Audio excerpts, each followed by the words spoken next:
Hello बच्चों, जय श्री कृष्णा। मैं कोमल सोनी, आपकी केमिस्ट्री टीचर। आज हम बेसिक केमिस्ट्री की सीरीज़ में देखेंगे वैलेंसी मतलब संयोजकता। संयोजकता का मतलब ये होता है कि किसी तत्व में उसके परमाणु जितने बंध बनाते हैं उसे हम उसकी वैलेंसी कहते हैं, संयोजकता कहते हैं। संयोजकता को हम दो तरीके से ज्ञात कर सकते हैं। एक तरीका ये हो सकता है कि हमें आवर्त सारणी याद हो और हम आवर्त सारणी के थ्रू संयोजकता को बता सकते हैं। दूसरा तरीका हो सकता है कि हम लुईस डॉट स्ट्रक्चर बनाना जानते हो, लुईस डॉट स्ट्रक्चर के थ्रू हम उसकी वैलेंसी निकाल सकते हैं। तो सबसे फर्स्ट तरीका जो है वैलेंसी का, आवर्त सारणी के थ्रू हम उसको कैसे निकाल सकते हैं ये देखते हैं। आवर्त सारणी के थ्रू हम केवल S और P ब्लॉक के तत्वों की वैलेंसी ज्ञात कर सकते हैं। जैसे कि S ब्लॉक के तत्व ये वाला जो वर्ग होता है, ये ग्रुप होता है, इसे हम कहते हैं फर्स्ट A ग्रुप। ये जो ग्रुप होता है इसे हम कहते हैं सेकंड A ग्रुप। यहाँ पर ये जो ग्रुप होता है ये होता है थर्ड A, ये होता है फोर्थ A, ये होता है फिफ्थ ए, ये है सिक्स्थ ए, और ये है सेवेंथ ए, और ये है एट्थ ग्रुप, एट्थ ए ग्रुप, या इसे शून्य ग्रुप भी कहा जाता है, शून्य वर्ग भी कहा जाता है। ये उत्कृष्ट गैसें कहलाती हैं। सभी ग्रुप के जो तत्व होते हैं उनकी ये चेष्टा रहती है कि वो ज़्यादा से ज़्यादा स्थायित्व प्राप्त करें। उनकी ये चेष्टा रहती है कि वो उत्कृष्ट गैस विन्यास प्राप्त कर लें, क्योंकि उत्कृष्ट गैस में ऑक्टेट पूर्ण होता है, अष्टक पूर्ण होता है, जिसके कारण ये स्थायित्व प्राप्त कर लेते हैं।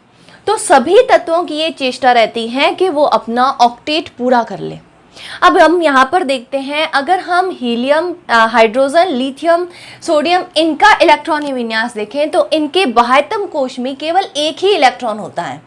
इनके बाह्यतम कोश में जब एक ही इलेक्ट्रॉन होता है तो ऑक्टेट पूरा करने के लिए इनको 7 इलेक्ट्रॉन चाहिए, यानी कि पूरे 8 इलेक्ट्रॉन पूरा करने के लिए इनको टोटल 7 इलेक्ट्रॉन ग्रहण करने पड़ेंगे, तब ये उत्कृष्ट गैस विन्यास प्राप्त करेंगे।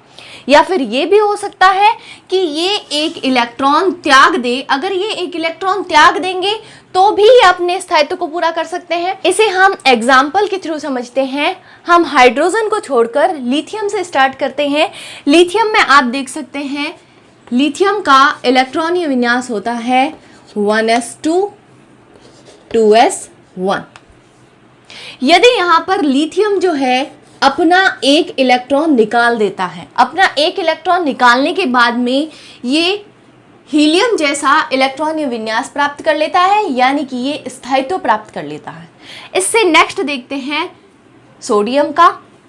सोडियम जो होता है इसका इलेक्ट्रॉनीय विन्यास होता है 1s2 2s2 2p6 3s1।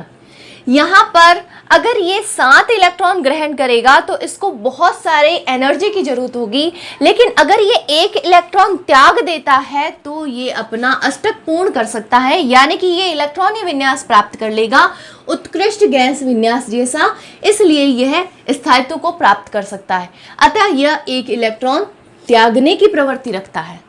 उसी तरह से नीचे वाले तत्वों में हम यदि देखें, इसी वर्ग के नीचे वाले तत्वों में देखें तो ये सभी एक इलेक्ट्रॉन त्यागने की प्रवृत्ति रखते हैं। जो तत्व एक इलेक्ट्रॉन त्यागता है वो +1 ऑक्सीडेशन नंबर या फिर +1 वैलेंसी दर्शाता है, यानी कि इसकी संयोजकता जो होती है वो +1 होती है। उसी तरह से हम सेकंड वर्ग के लिए यदि देखें तो इसकी संयोजकता होती है +2 इसकी वैलेंसी होती है। हम आगे की तरफ चलते हैं। आगे यहाँ पर बोरॉन वाली जो सीरीज है उसको देखते हैं तो यहाँ पर इसकी वैलेंसी होती है +3। हम कार्बन के लिए देखें तो यहाँ पर इसकी होती है +4। लेकिन जैसे जैसे हम आगे बढ़ते जाते हैं, यहाँ तक तो ये आ गया +4 तक, उसके बाद में घटती जाती है, यानी कि यहाँ पर हो जाएगी +3 या -3, यहाँ पर हो जाएगी -2 और यहाँ पर हो जाएगी -1। इसका मतलब ये है कि ये जो है एक इलेक्ट्रॉन त्यागते हैं, ये वाले जो हैं सेकंड ग्रुप वाले ये 2 इलेक्ट्रॉन त्यागते हैं तो अष्टक पूरा कर पाते हैं। थर्ड वाले जो होते हैं यानी कि थर्ड ए ग्रुप वाले एलिमेंट्स जो होते हैं वो +3 ऑक्सीडेशन नंबर दर्शाते हैं। इसका मतलब ये है कि ये 3 इलेक्ट्रॉन त्यागते हैं। ये वाले जो तत्व होते हैं ये +4 में आते हैं, यानी कि या तो 4 इलेक्ट्रॉन दे सकते हैं या 4 इलेक्ट्रॉन ग्रहण कर सकते हैं। अब हम देखते हैं नाइट्रोजन वाले ग्रुप में। नाइट्रोजन वाले ग्रुप वाले एलिमेंट जो होते हैं वो +3 ऑक्सीडेशन नंबर भी दर्शा सकते हैं या -3 ऑक्सीडेशन नंबर भी दर्शा सकते हैं। इससे आगे यदि हम देखें तो ये -2 ऑक्सीडेशन नंबर दर्शाते हैं। इसका मतलब ये है कि ये 2 इलेक्ट्रॉन ग्रहण करते हैं। जब ये 2 इलेक्ट्रॉन ग्रहण कर लेंगे तो इनका अष्टक पूरा हो जाता है, ये उत्कृष्ट गैस विन्यास को प्राप्त कर लेते हैं। उसके आगे हम यदि देखें फ्लोरीन के लिए, फ्लोरीन 1 इलेक्ट्रॉन को ग्रहण करके अष्टक पूरा कर लेता है और उत्कृष्ट गैस विन्यास प्राप्त कर लेता है। यदि हम इनकी संयोजकता को, वैलेंसी को याद रखना चाहें तो हम इस तरह से याद रख सकते हैं कि फर्स्ट वर्ग वाले की होती है +1, सेकेंड वर्ग वाले की होती है +2, थर्ड वाले की होती है +3, तो फोर्थ वाले की होती है 4 और उसके बाद घटती जाती है, यानी कि हम लिख सकते हैं फिफ्थ वाले की होती है 3, सिक्स्थ वाले की होती है -2 और सेवंथ वाले की होती है -1। इस तरह से हम इसको याद रख सकते हैं। किसी तत्व की वैलेंसी निकालने का दूसरा तरीका ये है कि हम उसका लुईस डॉट सिंबल या लुईस डॉट स्ट्रक्चर बना के देखें। जैसे कि हाइड्रोजन के लिए हम यदि देखें तो हाइड्रोजन में बाह्यतम कोश में होता है 1 इलेक्ट्रॉन, चूंकि इसमें एक ही कोश होता है और उसमें इलेक्ट्रॉन होते हैं 1, तो ये संयोजकता दर्शाएगा 1। ये संयोजकता दर्शाएगा 1, इसको हम कह सकते हैं +1 संयोजकता दर्शा सकता है। यदि हम हीलियम के लिए देखें तो यहाँ हीलियम के लिए यह अपवाद पाया जाता है, क्योंकि इसमें 2 ही इलेक्ट्रॉन होते हैं और दोनों इलेक्ट्रॉन जो है वो युग्मित होते हैं और यहाँ तक इनका कक्षक पूरा हो जाता है, बाह्यतम कोश पूरा भर जाता है। हम यदि देखें हीलियम में एक ही कोश पाया जाता है और इसमें अधिकतम जो है, ये जो कोश पाया जाता है इसको हम K नाम देते हैं और इसमें अधिकतम जो इलेक्ट्रॉन पाए जाते हैं वो केवल 2 ही होते हैं और हीलियम में 2 इलेक्ट्रॉन होते हैं, तो इस कोश को पूरा भर दिया जाता है, तो यह उत्कृष्ट गैस होता है। उससे आगे यदि हम देखें लिथियम के लिए, लिथियम के लिए हमने देखा है, लिथियम के लिए इसका बाह्यतम कोश में जो इलेक्ट्रॉन होते हैं वो होता है 1। यदि हम इसका इलेक्ट्रॉनीय विन्यास देखें तो होता है 1s2 2s1। ये जो है इसका बाह्यतम कोश है और इसमें 1 इलेक्ट्रॉन है, तो हम यहाँ पर इसको दर्शा सकते हैं इसका 1 इलेक्ट्रॉन। तो ये जो दर्शाता है इसकी संयोजकता को। उसके आगे यदि हम देखें बेरिलियम के लिए, बेरिलियम के लिए होता है 1s2 2s2। यदि बेरिलियम जो है ये 2 इलेक्ट्रॉन बाह्यतम कोश वाले इलेक्ट्रॉन अगर त्याग देता है तो हीलियम जैसा इलेक्ट्रॉनिक विन्यास प्राप्त कर सकता है, यानी कि उत्कृष्ट गैस विन्यास प्राप्त कर सकता है। इसलिए बेरिलियम जो है लुईस डॉट स्ट्रक्चर में यदि हम इसको देखें तो इस तरह से इसका स्ट्रक्चर होता है, यानी कि ये +2 ऑक्सीडेशन नंबर दर्शाता है। उसके आगे यदि हम देखें, इसके आगे हम बोरॉन का देखते हैं, कार्बन, नाइट्रोजन, ऑक्सीजन और फ्लोरीन, यहाँ तक देखते हैं। यदि हम बोरॉन का देखें तो बोरॉन का इलेक्ट्रॉनिक विन्यास होता है 1s2 2s2 2p1। इसके बाह्यतम कोश में, इसका बाह्यतम कोश होगा ये सेकंड वाला, ये है K कोश और ये है L कोश। L कोश में आ जाएगा 2s2 2p1, यानी कि इसके बाह्यतम कोश में 3 इलेक्ट्रॉन है। यदि हम इसका लुईस डॉट स्ट्रक्चर देखें तो 3 इलेक्ट्रॉन को हम इस तरह से दर्शाएंगे, 1 इलेक्ट्रॉन यहाँ पर, इसकी चारों दिशाओं में हम इलेक्ट्रॉन दर्शाएंगे।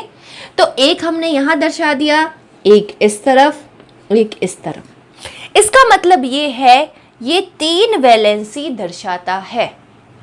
उसके आगे यदि हम देखें कार्बन के लिए तो कार्बन का इलेक्ट्रॉनिक विन्यास होता है 1s2 2s2 2p2। तो इसके यदि हम बाह्यतम कोश में इलेक्ट्रॉन देखें तो ये होते हैं 4। तो हमें चारों दिशाओं में डॉट लगाने हैं, तो एक यहाँ पर, एक यहाँ पर, एक यहाँ पर और एक यहाँ पर। इसका मतलब इसकी वैलेंसी जो है, चूंकि इसमें अयुग्मित इलेक्ट्रॉन भी यदि हम देखें और इसकी यदि वैलेंसी देखें कितने ये बॉन्ड बना सकता है उसको देखें, तो यहाँ पर ये 4 बॉन्ड बना सकता है, इसकी संयोजकता होती है 4। उसके आगे हम यदि देखते हैं नाइट्रोजन के लिए, नाइट्रोजन का इलेक्ट्रॉनिक विन्यास होता है 1s2 2s2 2p3। यहाँ पर हम देखते हैं, यहाँ पर हम स्टार्ट करते हैं, चूंकि इसके बाह्यतम कोश में 5 इलेक्ट्रॉन है तो इसको बनाकर देखते हैं। चारों दिशाओं में पहले एक एक इलेक्ट्रॉन व्यवस्थित करेंगे, उसके बाद में 5वां इलेक्ट्रॉन व्यवस्थित करेंगे। यहाँ पर हम देखते हैं 1 2 3 4, उसके बाद में 5वां इलेक्ट्रॉन यहीं पर आएगा, यानी कि जहां पर हमने पहला बनाया है वहां पर लिख सकते हैं, या फिर हम कोई दूसरी पोजीशन पर भी लिख सकते हैं। यानी कि हमने अयुग्मित इलेक्ट्रॉन से इसको युग्मित कर दिया है, 5वां इलेक्ट्रॉन युग्मन वाला हो जाएगा। तो यहाँ पर हम देखते हैं अयुग्मित इलेक्ट्रॉन कितने हैं। यहाँ पर अयुग्मित इलेक्ट्रॉन है 3, इसका मतलब इसकी संयोजकता होती है 3। उसके आगे यदि हम देखें ऑक्सीजन के लिए, ऑक्सीजन का इलेक्ट्रॉनिक विन्यास होता है 1s2 2s2 2p4। इसके बाह्यतम कोश में यदि हम इलेक्ट्रॉन देखें तो इसके बाह्यतम कोश में इलेक्ट्रॉन होते हैं 6। बाह्यतम कोश में ये 6 इलेक्ट्रॉन को हम कुछ इस तरह से दर्शाएंगे 1 2 3 4, 5वां होगा इसके साथ और 6ठा होगा इसके साथ। अब हम यहाँ पर देखते हैं, ये दोनों तो है युग्मित इलेक्ट्रॉन और ये दोनों यहाँ पर दर्शा रहे हैं अयुग्मित इलेक्ट्रॉन। अयुग्मित इलेक्ट्रॉन संयोजकता को दर्शाते हैं, तो यहाँ पर अयुग्मित इलेक्ट्रॉन संयोजकता को दर्शा रहे हैं। इसका मतलब इसकी संयोजकता जो है वो हो जाएगी 2, इसकी संयोजकता हो जाएगी 2। उसके आगे यदि हम देखें फ्लोरीन का इलेक्ट्रॉनिक विन्यास, फ्लोरीन का इलेक्ट्रॉनिक विन्यास होता है 1s2 2s2 2p5। इसमें यदि हम देखें तो इसके बाह्यतम कोश में इलेक्ट्रॉन उपस्थित होते हैं 7। इसे हम यदि दर्शाएं तो यहाँ पर होगा 2 3 4 5 6 7। यहाँ पर यदि हम देखें तो 3 यहाँ पर युग्मित इलेक्ट्रॉन है और 1 यहाँ पर अयुग्मित इलेक्ट्रॉन है। इसका मतलब ये है कि यह 1 वैलेंसी दर्शाता है, 1 संयोजकता दर्शाता है। बोरॉन के लिए यदि हम देखें तो बोरॉन में यहाँ पर 3 इलेक्ट्रॉन हैं, 3 इलेक्ट्रॉन है। अष्टक पूरा करने के लिए इनको चाहिए होते हैं बाह्यतम कोश में 8 इलेक्ट्रॉन। 8 में से 3 ही इलेक्ट्रॉन है, यानी कि इनको चाहिए 5 इलेक्ट्रॉन और चाहिए। यदि ये 5 इलेक्ट्रॉन ग्रहण करते हैं तो इनको एक्स्ट्रा एनर्जी चाहिए होती है, ज़्यादा एनर्जी चाहिए होती है। लेकिन यदि ये इन 3 इलेक्ट्रॉन को त्याग दे तो ये हीलियम जैसा इलेक्ट्रॉनिक विन्यास प्राप्त कर सकते हैं, यानी कि स्थायित्व प्राप्त कर सकते हैं। इसका मतलब ये है कि बोरॉन +3 ऑक्सीडेशन नंबर दर्शाता है। उसके आगे यदि हम देखें कार्बन के लिए, कार्बन जो है यहाँ पर हम देख सकते हैं बाह्यतम कोश में 4 इलेक्ट्रॉन है और इसे आवश्यकता होती है 4 और इलेक्ट्रॉन की। ये इलेक्ट्रॉन त्याग भी सकता है, ग्रहण भी कर सकता है। इसका मतलब ये है कि कार्बन हमेशा सहसंयोजी बंध बनाता है, यानी कि इलेक्ट्रॉन्स का हमेशा साझा करता है। उससे आगे यदि हम देखें नाइट्रोजन, नाइट्रोजन के लिए, नाइट्रोजन में यहाँ पर आप देख सकते हैं 5 बाह्यतम कोश में 5 इलेक्ट्रॉन है। यहाँ पर यदि हम इसका लुईस डॉट स्ट्रक्चर बनाते हैं तो इससे हमें ये पता चलता है इसमें अष्टक पूरा करने के लिए 3 इलेक्ट्रॉन की कमी है। ये 3 इलेक्ट्रॉन ग्रहण करने की कोशिश करता है, इसलिए ये -3 ऑक्सीडेशन नंबर दर्शाता है। उसके आगे हम देखें ऑक्सीजन के लिए, ऑक्सीजन में बाह्यतम कोश में 6 इलेक्ट्रॉन होते हैं, यानी कि इसको केवल 2 इलेक्ट्रॉन चाहिए अपना अष्टक पूरा करने के लिए, तो ये -2 ऑक्सीडेशन नंबर दर्शाता है। फ्लोरीन के लिए यदि हम देखें तो फ्लोरीन जो है वो इसके बाह्यतम कोश में 7 इलेक्ट्रॉन होते हैं, इसको केवल 1 इलेक्ट्रॉन चाहिए होता है स्थायित्व प्राप्त करने के लिए, इसलिए यह -1 ऑक्सीडेशन नंबर दर्शाता है। अतः ये -1 वैलेंसी दर्शाता है। वैलेंसी को हम ऑक्सीडेशन नंबर के द्वारा भी दर्शा सकते हैं। तो इस वीडियो से आप समझ गए होंगे कि किसी तत्व की वैलेंसी कैसे ज्ञात की जाती है। नेक्स्ट वीडियो में हम ये देखेंगे कि बहुत सारे यौगिकों के जो फॉर्मूलाज होते हैं वो हम कैसे लिखेंगे, उनको लिखने का तरीका देखेंगे। आपको मेरी वीडियोस पसंद आती है तो मेरे चैनल को सब्सक्राइब कीजिए और मेरी वीडियोस को लाइक एंड शेयर कीजिए। Thank you.